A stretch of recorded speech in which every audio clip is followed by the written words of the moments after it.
It was my husband's birthday bash, and even so, he had the nerve to lock me out of the house in the middle of a thunderstorm just because I dared to kick out his mistress, who had shown up at my own home to celebrate with us.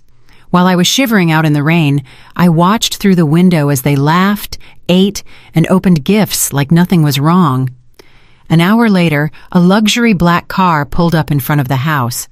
I froze. It was my grandmother from down south, who I always thought was just a simple country woman, but in reality, she was a multimillionaire. Seeing me soaked to the bone, she looked at me, looked at the house, and said just 3 words: "Tear it apart." What happened next turned my husband's birthday party into the beginning of his total ruin. But before I tell you everything from the start, tell me in the comments what city or state you're watching this story from, and don't forget to like and subscribe so I can keep bringing you even more intense stories. The house was full of life that night. The massive crystal chandelier in the main foyer bathed everything in a warm light that reflected off the walls decorated with flowers and balloons. Music played in the background, just barely under the hum of conversations and the loud laughter of the guests. It was Kyrie's birthday, my husband, and I had been working non-stop since sunrise to make sure everything turned out perfect. I checked the catering, corrected the decorators, counted silverware, arranged centerpieces, and even personally ironed Kyrie's suit. My legs and back were aching. But the only thing I wanted was to see him happy and proud of his party. I thought maybe tonight he would actually remember that I was still his wife. While I was carrying a tray of drinks, I stood in a corner observing him. Kyrie was surrounded by colleagues and business partners, laughing loudly, gesturing as if he owned the world. He looked sharp in his expensive suit, the designer watch gleaming on his wrist, a glass of wine in his hand. However, there was something that pierced right through my heart. At no point did he introduce me as his wife. I moved among the guests with the tray held high like just another server. When I approached to offer him a glass of water, he barely tilted his head in thanks, without even looking me in the eyes. That man, for whom I had given everything, didn't even seem to recognize me as the lady of the house. To most of the people present, I was just part of the help. I tried to convince myself I was exaggerating, that he was simply busy attending to his important contacts. I smiled as best as I could at his partner's wives, who looked me up and down with a certain disdain when they saw my simple shoes, my modest dress, and my perfectly pressed head wrap. While they showed off designer gowns, sky-high heels, and loud jewelry, I wore the best I had, something discreet, because Kyrie never gave me much money for personal expenses. He said it was to teach me to be thrifty.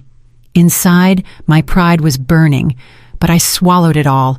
I kept telling myself this was Kyrie's night and I shouldn't ruin it.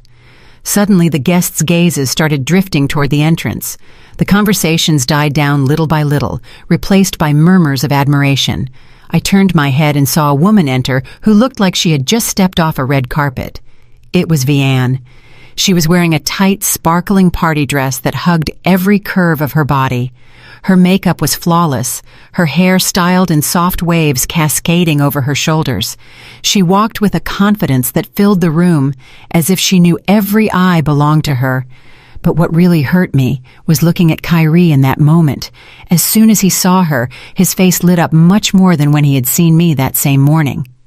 Kyrie left his conversation with his partners mid-sentence and walked toward her with quick steps, smiling from ear to ear.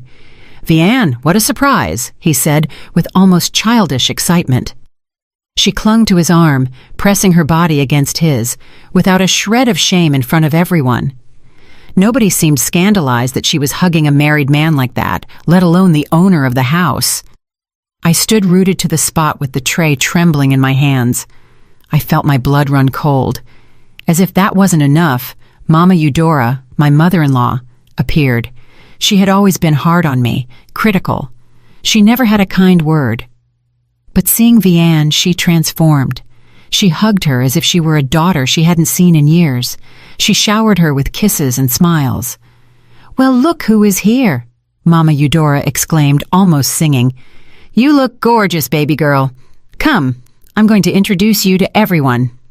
She took Vianne by the arm and led her to the center of the living room, introducing her to the important guests. She spoke wonders of her career, her style, her supposed good family background. She treated her, right in my face, like the ideal daughter-in-law she had always wanted. I listened to those words, feeling my world crumble, bit by bit. I was Kyrie's lawful wife, the one who had taken care of Mama Eudora when she was sick, the one who cooked, cleaned, washed, and ironed, the one who stood by his side when Kyrie was still counting pennies to pay rent on a tiny room. And yet, that night in my own house, I was invisible, while my husband's mistress was treated like a queen. My heart started beating so fast I could hear it in my ears. I gripped the tray so hard my knuckles turned white. I bit my lips until I almost drew blood. I tried to breathe deep, to tell myself there was an explanation, that maybe Kyrie had simply invited Vianne as a work colleague. But the way he looked at her, the way she leaned on his arm, the giggles they shared, left no room for doubt. I realized if I stayed still for one more minute, I was going to fall apart right there. So, without planning it too much, I set the tray down on a nearby table with a sharp thud that made the glass rattle, and I walked toward them with my legs slightly shaking. I planted myself in front of Kyrie and Vianne. He was leaning toward her, listening to something she was whispering in his ear, laughing as if she were the center of the universe. I looked him in the eyes, holding back tears with all my strength. "Kyrie," I said, my voice a bit cracked but firm. "What is the meaning of all this? Why is this woman here, behaving as if she were the lady of the house?" Several guests turned toward us. The silence began to spread. Kyrie wiped the smile off his face instantly and shot me a cold look. "Keziah, don't start," he muttered. "Don't make a scene at my party." Vianne let out a soft, almost mocking laugh. "I just came to celebrate the birthday of the man I love," she added in a sweet voice. "Don't be so uptight and jealous, Keziah. You're ruining the vibe." Her words went through me like a knife, the rage and humiliation mixed with the pain.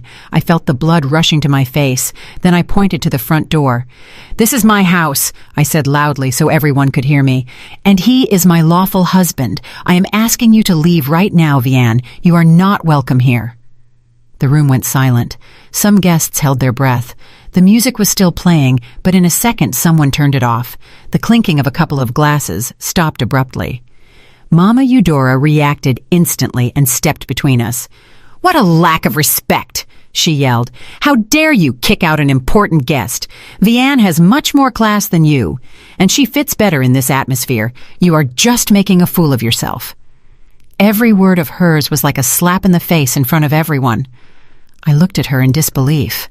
"I am your daughter-in-law," I wanted to tell her. "The one who nursed you in the hospital, the one who drove you to your medical appointments." But Kyrie grabbed my wrist tightly before I could respond. His face was lit up with fury. "That's enough, Keziah," he whispered through gritted teeth, squeezing so hard he hurt me. "You are ruining my birthday. You only know how to create problems." I tried to break free. "I'm only defending my dignity as a wife," I managed to reply. He didn't want to listen. He started dragging me out of the living room in front of everyone as if I were a spoiled child. I felt the stares, the whispers, a malicious smile here and there. Nobody came to help me. Vianne and Mama Eudora watched us with an expression of triumph painted on their faces. Kyrie walked fast, and I almost tripped trying to keep up with his pace. We crossed the foyer and reached the main door. Outside, the sky was black, heavy with clouds. The distant roar of thunder and the intense drumming of rain on the pavement could be heard. Kyrie threw the door open. The cold wind and water hit our faces like a bucket of ice. "If you can't accept Vianne," he shouted over the roar of the storm, "then you have no place in this house. I want her here. If she goes, I go too." "Kyrie, please," I managed to say. He cut me off. "Take this as your choice." Without another word, he shoved me outside roughly. I lost my balance and almost fell to my knees on the flooded porch. Before I could compose myself, he slammed the door shut. A second later, I heard the metallic sound of the deadbolt turning. That combination of noises, the slam of the wood and the click of the key, sounded to me like the final closing of a chapter of my life.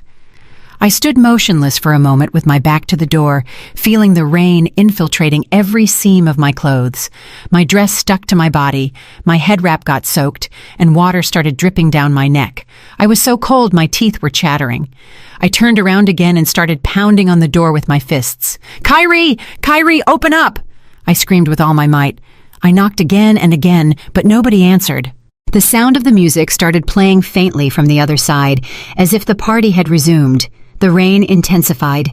The water ran down my face, mixing with my tears, blinding me. My fingers hurt from knocking so much. Finally, I let them drop to my sides. I took a few stumbling steps and went around the house until I reached the large living room window. The glass was covered in raindrops, but I could see enough. Inside, the party had continued. Kyrie, with his hair perfectly combed and his shirt dry, was standing next to Vianne, in front of a massive multi-tiered cake. He was smiling broadly while they both held the knife together to cut the first slice. Mama Eudora was clapping beside them, proud as if she were witnessing a wedding. The guests, comfortable and well-fed, celebrated, laughed, raised their glasses, and ate the food I had ordered that very day. I rested the palm of my freezing hand on the cold glass. For a moment, I wanted to hit it with all my strength, break it, burst into the living room, and scream at them that I was the lawful wife, that house was mine too, that I was dying of cold outside while they toasted. But my strength was fading, my lips were turning purple, my legs numb. As I watched Kyrie feed Vianne the first bite of cake and how she coquettishly wiped the frosting from the corner of his lips with her finger, my mind filled with memories. I saw him just as he was before, back in the days when we lived in a tiny rented room and the rain leaked through the roof. I remembered his promises. "When I make it big, you're gonna live like a queen, Keziah. Trust me." I remembered the day I sold the few pieces of jewelry my mother left me to give him capital for his first investment.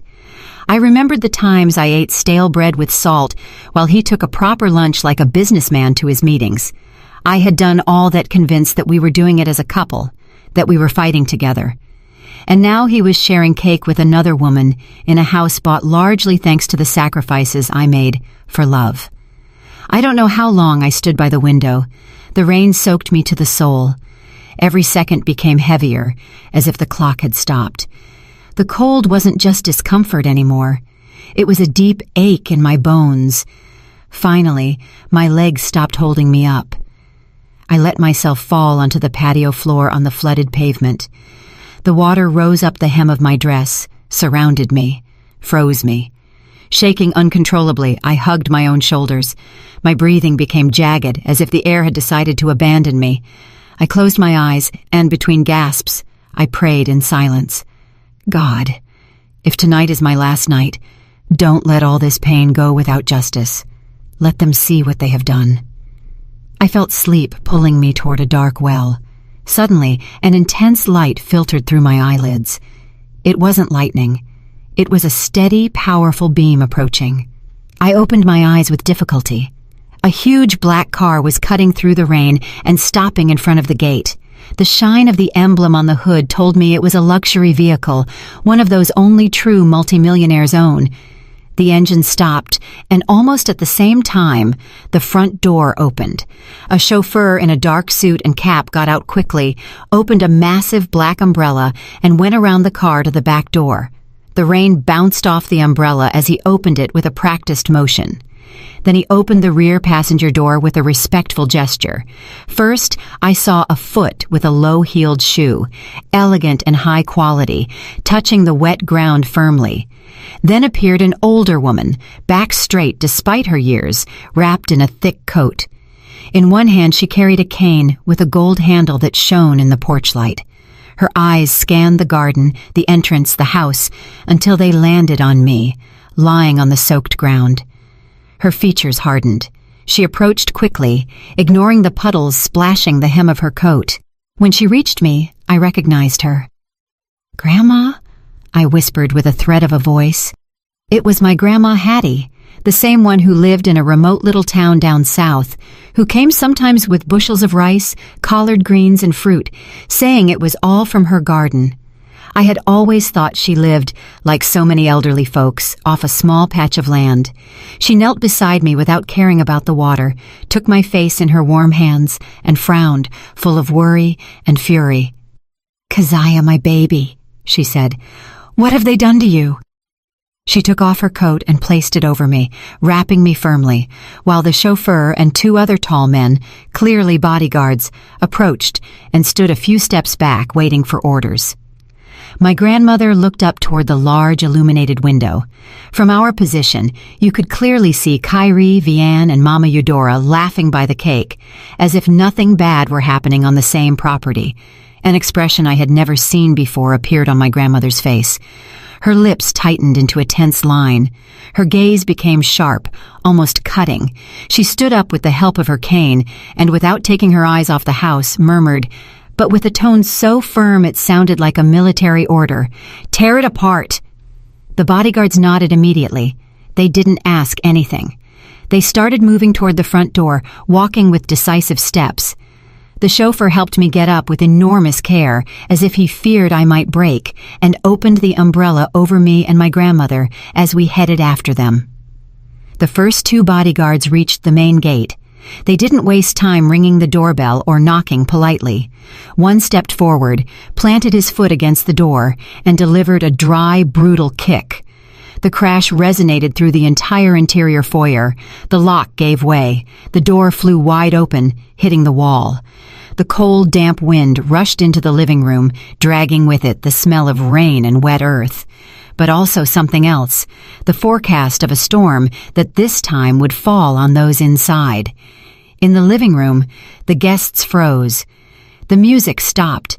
Kyrie, who was about to give Vianne another spoonful of cake, dropped the fork, which clattered as it hit the floor. Vianne hid behind him, alarmed. Mama Eudora opened her eyes and mouth at the same time, unable to believe what they were seeing. Kyrie, always impulsive, was the first to react.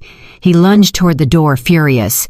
"Who are you people?" he bellowed. "You are violating private property. This is my house. Get out before I call the police." He tried to push one of the bodyguards to get him out, but when his hand hit the man's chest, it was as if he had pushed a wall. The bodyguard didn't even move. He just swatted Kyrie's arm away with a minimal gesture, and Kyrie stumbled back, almost falling onto the buffet table.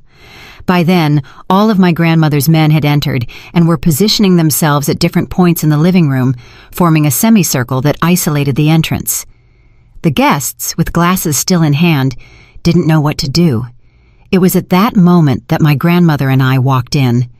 The sound of the cane hitting the marble accompanied her advance. Click, click, click. Me, wrapped in the coat, with my dress and head wrap dripping water, walked by her side, supported by the chauffeur.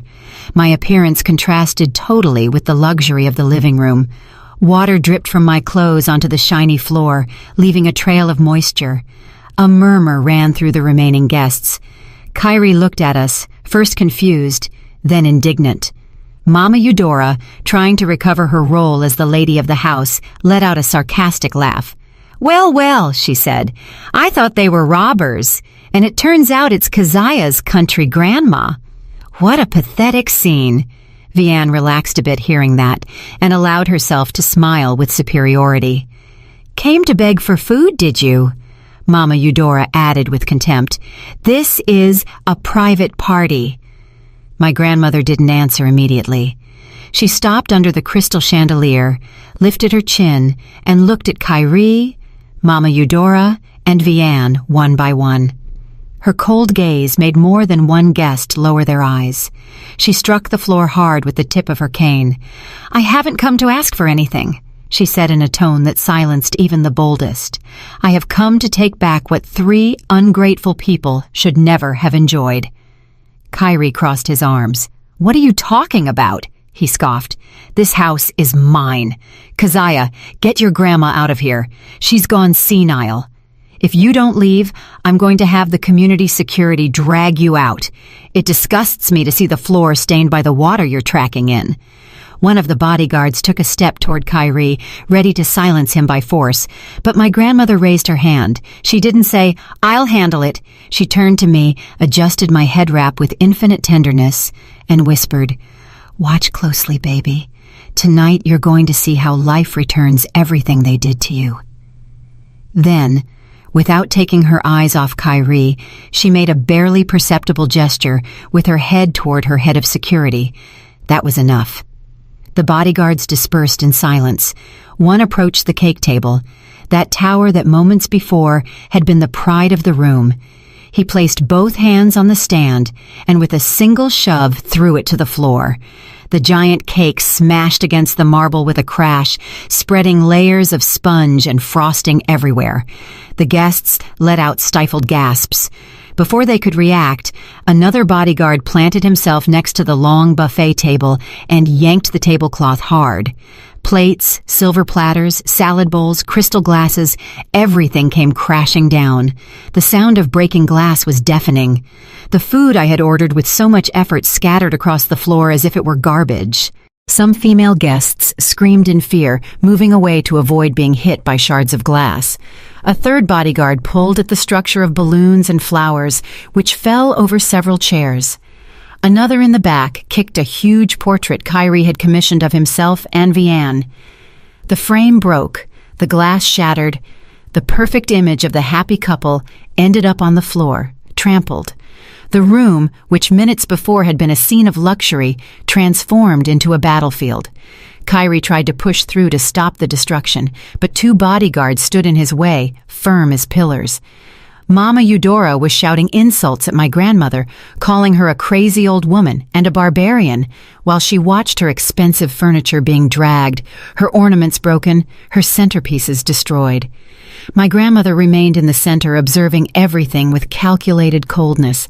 She took a phone out of her coat pocket, typed something, and seconds later the lights began to flicker. Finally, they went out completely. Only some emergency lights and the intermittent glare of lightning entering through the windows remained lit. Panic finally took hold of the guests. Nobody thought about protocols or appearances anymore. They started running toward the exit, stumbling over each other, looking for any door that would lead them out of that nightmare. Nobody had the courage to approach Kyrie to support him. In less than 10 minutes, there wasn't a single guest left in the living room. It was just my grandmother, me, the bodyguards, the doctor who had come with her, Kyrie, Vianne, and Mama Eudora. My grandmother walked to the main sofa, the one where Kyrie used to sit like the king of the place, and she sat down with all the calm in the world. She rested the cane beside her, crossed one leg over the other, and adopted a posture that made it clear who was in charge of that house now. The doctor approached me, put a dry blanket over my shoulders, had me sit down, and checked my pulse, my breathing, my temperature. He offered me a cup of hot tea. Drinking it, I felt a little bit of warmth return to my body. After having been treated worse than the help, that attention made me feel human again. My grandmother, seeing that I was stable, signaled to her assistant. He opened a leather briefcase and took out a thick, dark blue folder which he placed in her hands. My grandmother took the folder, lifted it, and let it drop onto the coffee table with a sharp slap. Kyrie's eyes followed the movement of the object. "Before you keep saying stupid things about suing and putting anyone in jail," my grandmother said, "read that." Kyrie swallowed hard. His face was still red with rage, but a shadow of fear was beginning to appear in his eyes. He took the folder with trembling hands, opened it, and started reading. At first he frowned as if he didn't understand. As he turned the pages, the color drained from his face until he was left pale as paper. Cold sweat slid down his temple. His lips moved, reading silently. Legal terms, figures, names. Vianne, beside him, tried to look over his shoulder. When she managed to see the letterhead of one of the documents, she brought her hand to her mouth, horrified.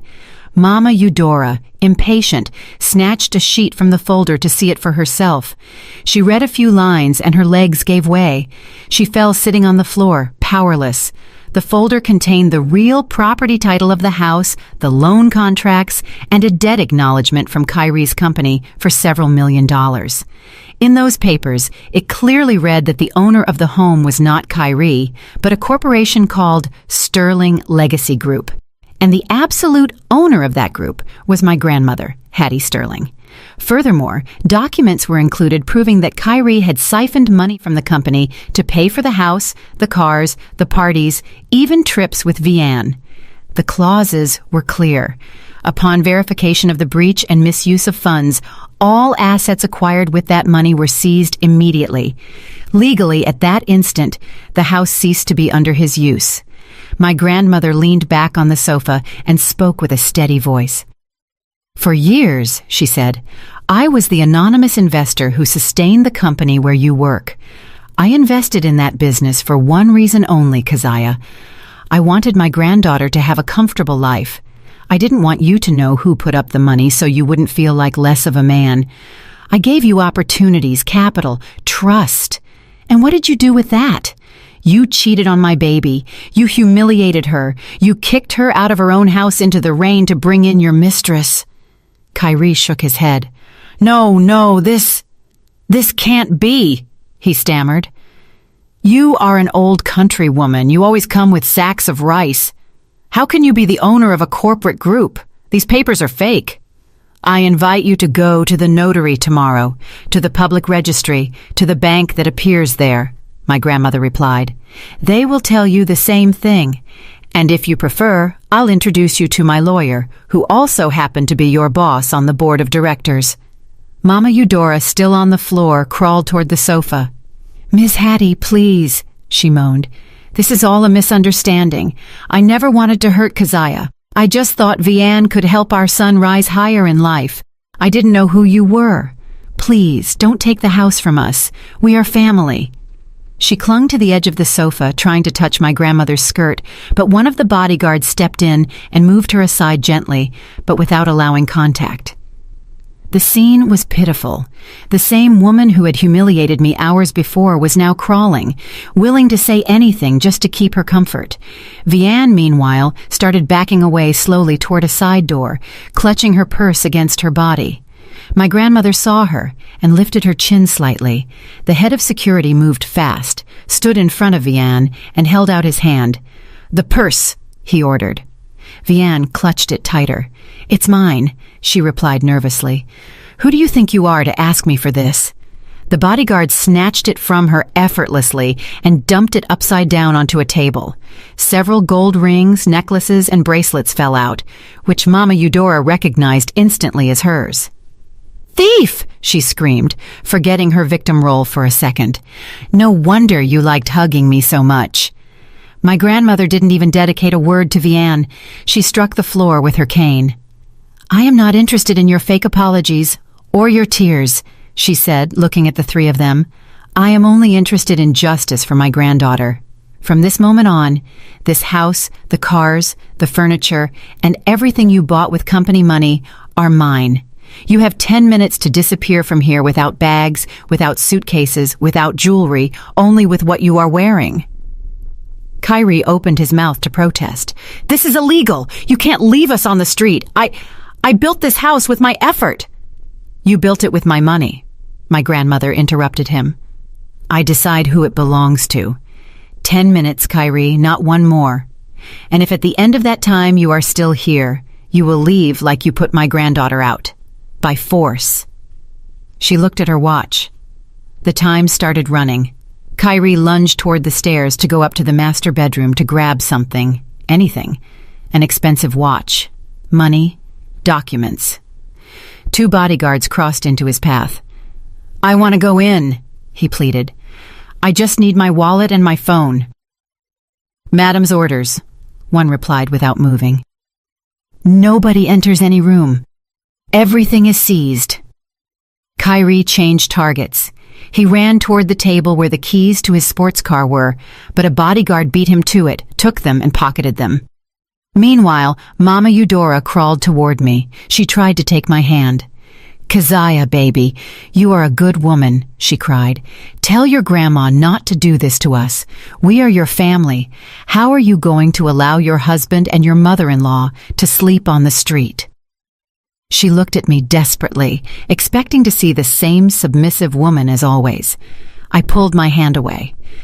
"A family doesn't kick their daughter out into the rain to defend a stranger," I replied with a calm voice.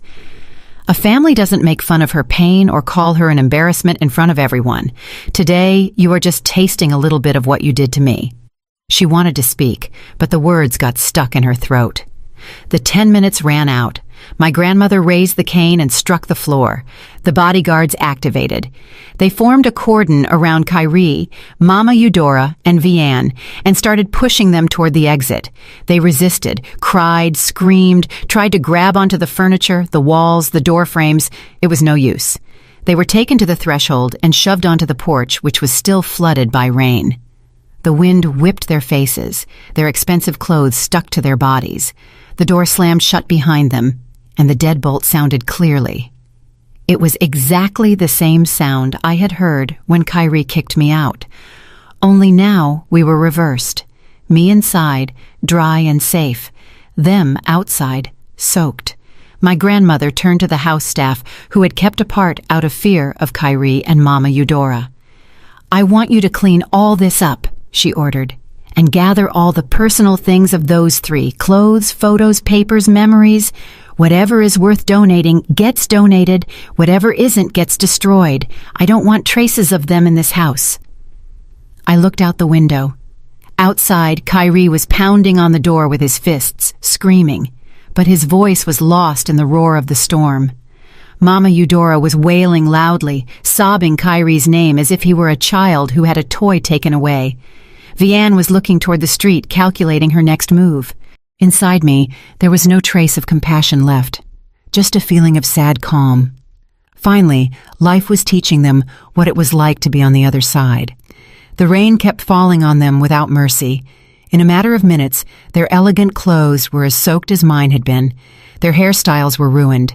Vianne's makeup melted, leaving dark streaks down her cheeks. The house, which had always been lit up like a display case, turned off several exterior lights on my grandmother's order.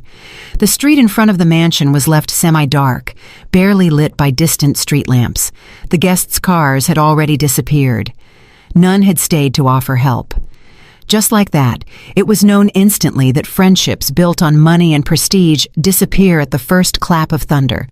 Kyrie hugged himself, jaw tight, pride wounded to the bone. He was soaked, without car keys, without a house, and with no idea what to do. Mama Eudora started complaining with her shrill voice between sobs and coughs. "This is all your fault, Kyrie," she accused him. "How did you not realize who that old woman was? How did you allow the company to depend on her? Look where you have us now, under the rain like bums." Kyrie, exhausted and overwhelmed, snapped. "Shut up, Mama," he yelled. "If you hadn't meddled in everything, if you hadn't supported bringing Vianne to the house, none of this would have happened." The argument escalated.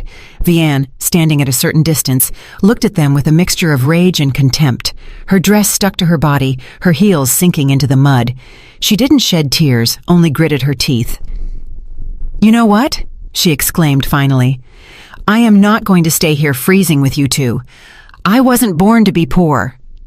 At that moment, a taxi drove slowly down the street.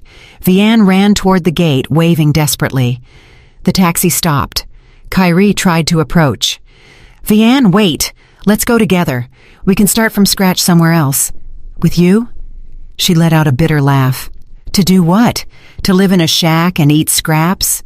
No thanks. I already wasted enough time with you." She took a step toward the taxi. Kyrie, desperate, wanted to grab the door handle, but she slapped his hand away. "It's over, Kyrie. The only thing that interested me about you stayed in there." She pointed to the house. "I'm not going to carry a loser." She got into the taxi and slammed the door. The car took off and disappeared into the rain. Kyrie stood watching it vanish with his mouth half open. Then he brought his hand to his internal pocket, looking for a small wad of bills he kept for emergencies. It was empty. He understood suddenly that during the chaos of the party, while Vianne was clinging to him out of fear, she had taken the opportunity to steal the little money he had left. The night seemed to have no end.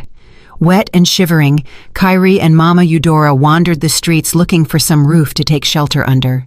The bus stops were occupied, porches had gates, security guards kicked them out, seeing their disheveled appearance. Finally, they found a bench in a relatively quiet park. They sat there, hugging each other, shaking, waiting for dawn. The bench was hard and cold. Every gust of wind soaked their bones. Mama Eudora coughed nonstop. Kyrie could barely think clearly. The memories of the house, the party, the kick at the door mixed with the noise of the rain. For the first time since he had started making money, he slept on the street. When dawn began to lighten the sky, the sun's rays hit Kyrie full in the face and forced him to open his eyes. His whole body hurt. Beside him, Mama Eudora slept curled up using her empty purse as a pillow. Her face looked dull, very different from the secure and haughty woman she had been. Kyrie woke her up carefully. "Mama, let's go. We have to do something. I'm sure this is all a misunderstanding. I'm going to go to the office. I'll talk to the higher-ups. Surely they don't know what that old woman has done. I'm still a director. They owe me money. We can fix it." That hope kept him standing. With the same wrinkled and damp clothes from the night before, he helped his mother up. They started walking toward the financial district where the company building was. The journey was torture. They walked under the sun that was starting to heat up with empty stomachs. People looked at them with curiosity and even disdain. Their wrinkled, dirty party clothes and their haggard faces contrasted with the impeccable suits of the office workers.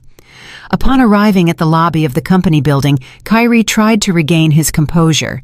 He smoothed his hair with his hand, dusted off his jacket a bit, and pushed the glass doors with confidence.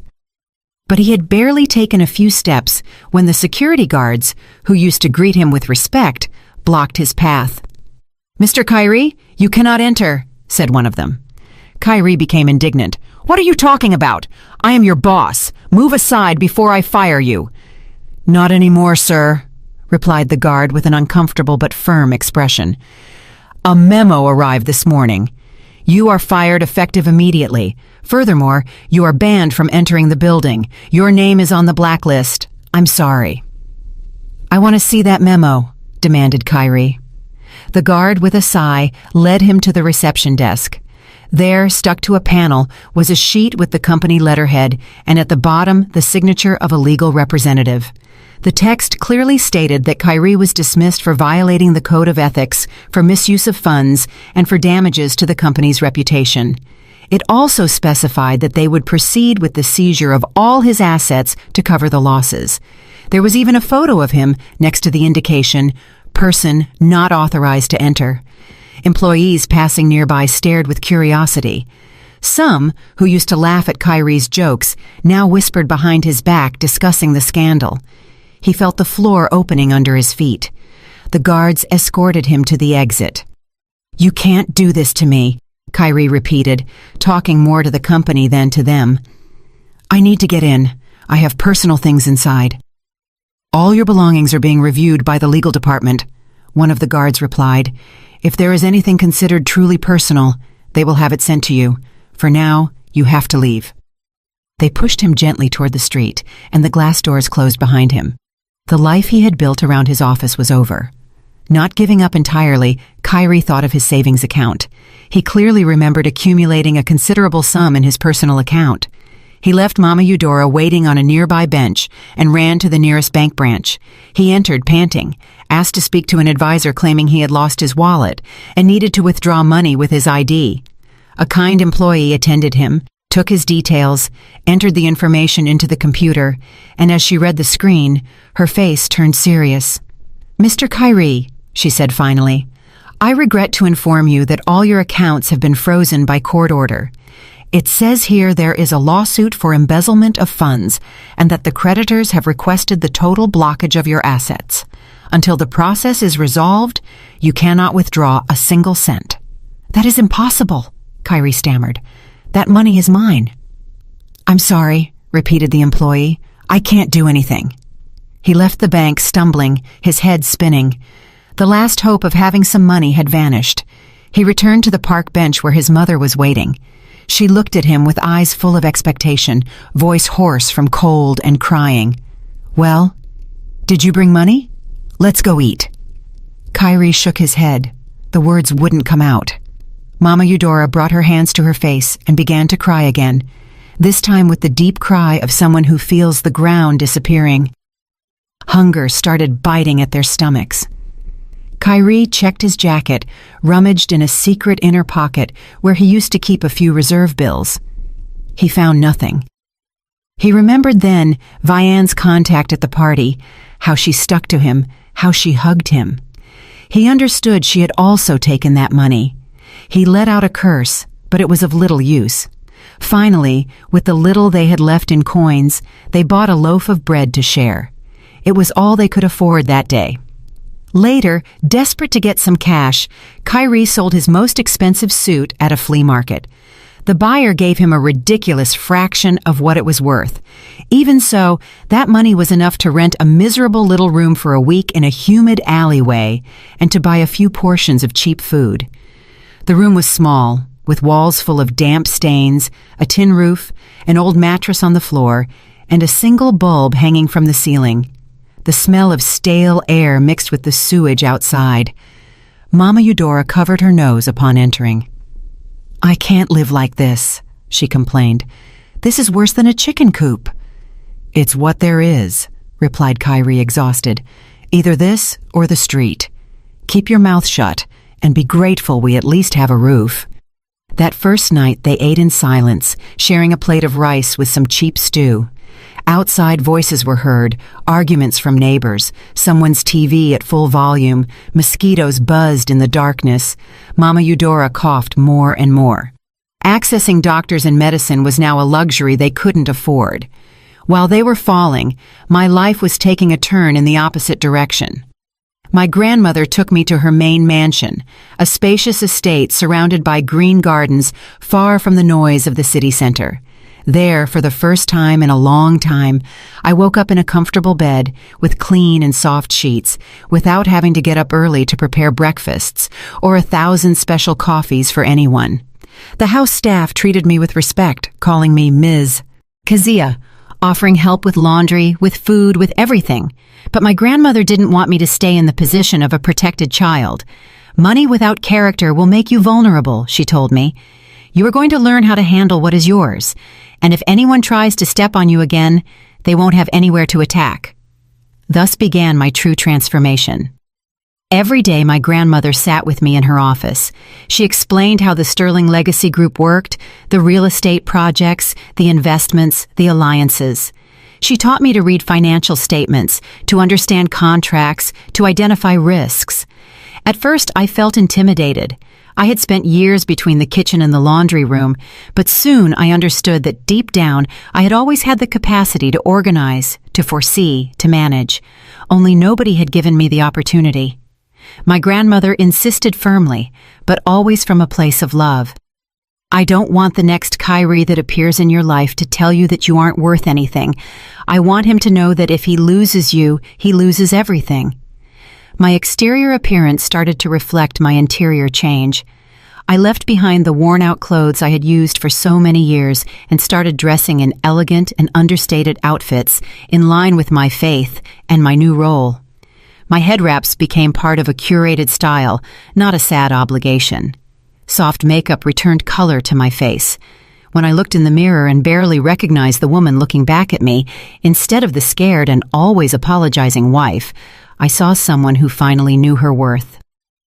The day I entered the Sterling Legacy Group building as the future CEO, the employees stood up spontaneously upon seeing me.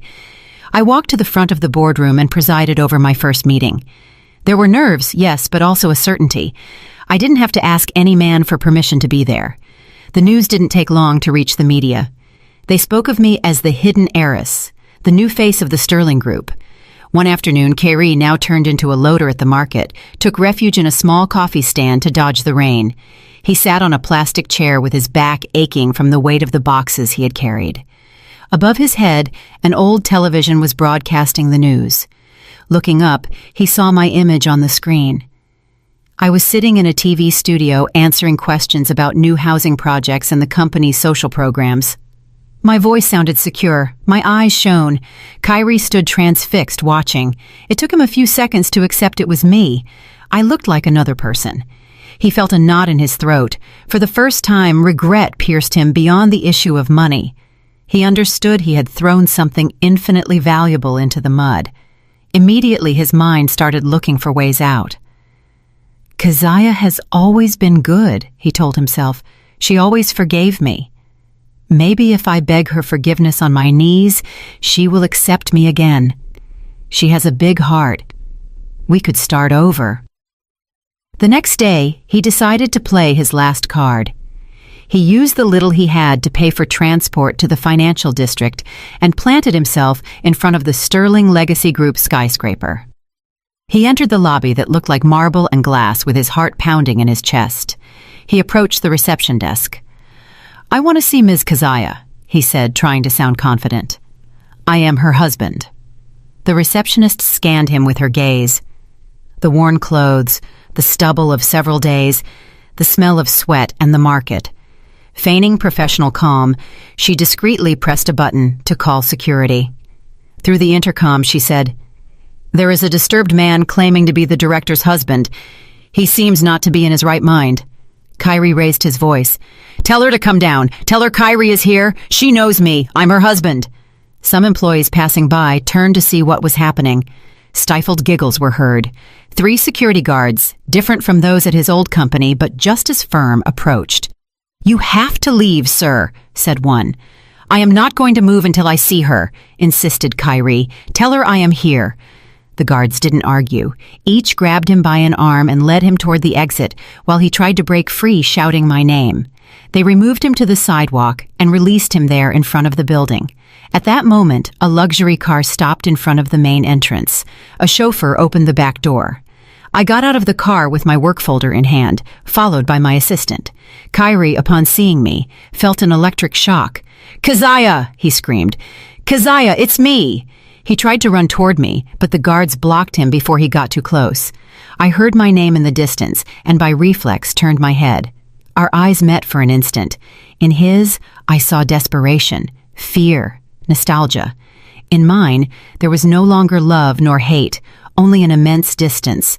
I tilted my head barely, as if acknowledging the existence of an old acquaintance, and then turned toward the glass door. I entered the building and the automatic system closed the entrance behind me, separating our paths permanently.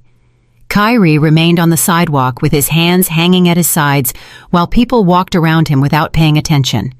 Time marched on. In the little room in the alleyways, the air became heavier and heavier. The dampness worsened. Mold took over the walls. Mama Eudora weakened day by day. The cough became more violent and frequent. The prescribed medication cost more than they could pay. Kyrie, sitting by the half-open door, counted the few coins left in his palm. He knew they weren't enough for the month's rent. The landlord had already started pressuring them. He thought about the past, the expensive restaurants, the bottles of wine he opened just to show off, the bills he threw away on stupid bets. Every memory weighed on him like a stone. One afternoon, a strange silence fell over the alley. The children stopped screaming. The neighbor's TV turned off. The engine of an expensive car approaching was heard. It wasn't normal for a luxury black sedan to enter that maze of low houses and exposed wires. Neighbors came out to their doors murmuring. The car stopped right in front of the room where Kyrie and Mama Eudora lived.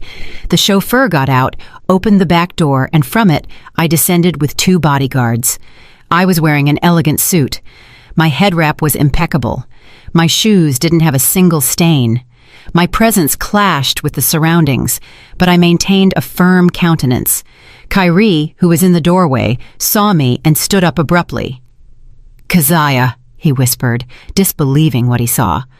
Mama Eudora, hearing my name, crawled to the threshold. "Baby, I knew you were going to come," she cried.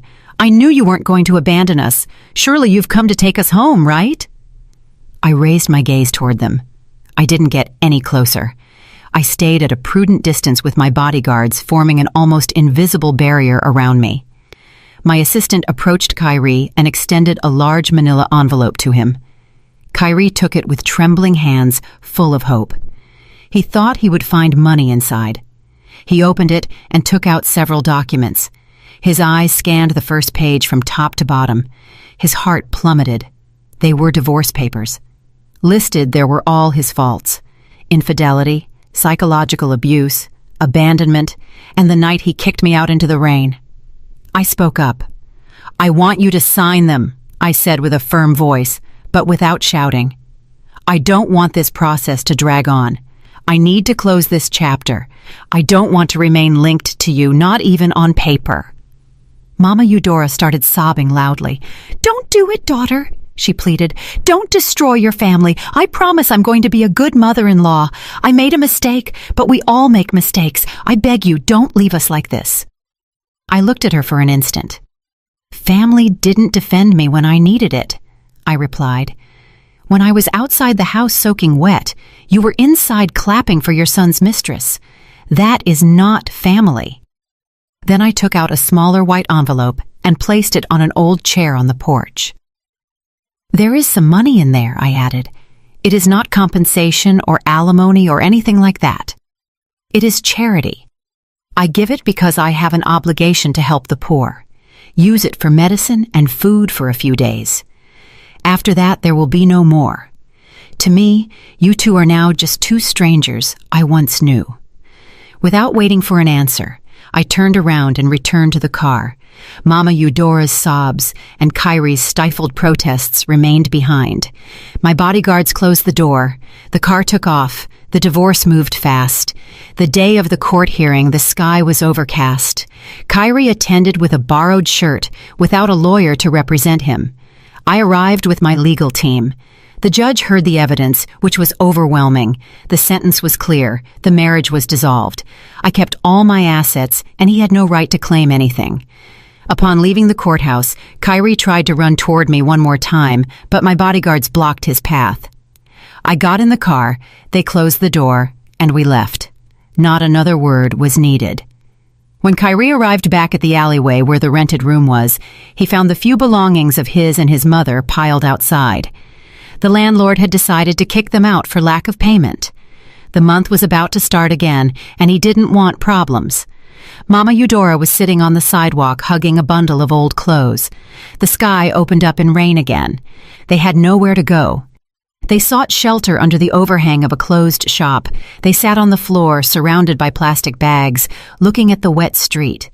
It was like reliving the night they had kicked me out, only this time there was no warm house on the other side of the door. Mama Eudora murmured my name between broken prayers, asking for forgiveness and begging for a miracle. But miracles didn't arrive.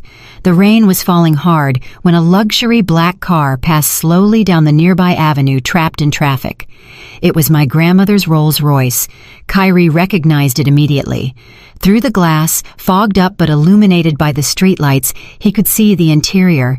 There was my grandmother sitting next to me. The atmosphere was warm, the lights soft. I was holding a steaming cup of tea between my hands. I was laughing at something she had just said. My face was peaceful, my eyes full of life. My grandmother looked at me with pride and from time to time took my hand with an affectionate gesture. Kyrie watched them with his clothes stuck to his body, hair dripping, fingers numb. He felt something inside him break permanently. The traffic started moving again.